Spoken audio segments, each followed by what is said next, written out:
We're talking about the economic value of the little guy who lives in your rib cage. Traditional economic models overlook internal, non corporal actors. We propose the first valuation model for the little guy residing within the human rib cage. Objective: quantify his contribution to labor, emotional regulation, and marginal utility. Thank you, thank you. That's huge for a guy like me.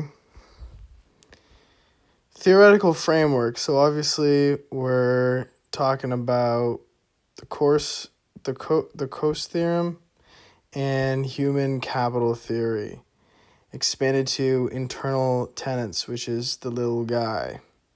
So you assume that the little guy acts as a rational agent, optimizing subjective well-being. So we have to assume the little guy means well, essentially.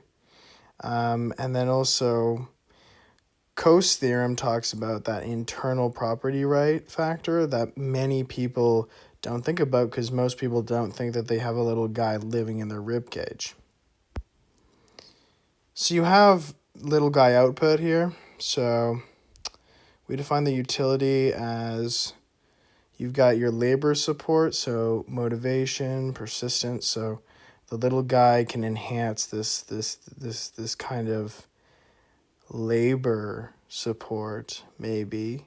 And then there's the emotional equilibrium. So maybe he says good things about you, and maybe you hear some of those things, even though he lives in your rib cage, which is quite far away from your ears. And then obviously there's the rib-based security provision. I'm not really sure what that is. Not really sure what that is, if I'm being honest with you, but there's something that should be, there's something probably pretty substantial happening here. Empirical implications. So we find that workers with a rib cage little guy exhibit 13% higher productivity, 20% greater resilience to market shocks, and 8% enhanced spontaneous joy generation. So clearly there's positive impacts correlated with rib cage spaciousness and snack availability. Wow. So snack availability is a little scary considering the little guy lives in your rib cage, but maybe that's not something we worry about. Policy recommendations. Wow. Introduce tax credits for rib tenant maintenance costs. Encourage ergonomic rib cage designs via public health mandates.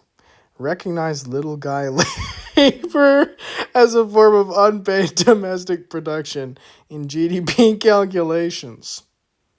Yeah, I'd say it's probably mandatory. Conclusion. The little guy is an under-recognized economic actor.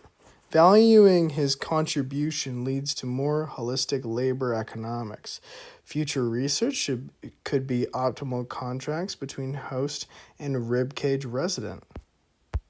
And thank you for listening. I will catch you in the next YouTube video.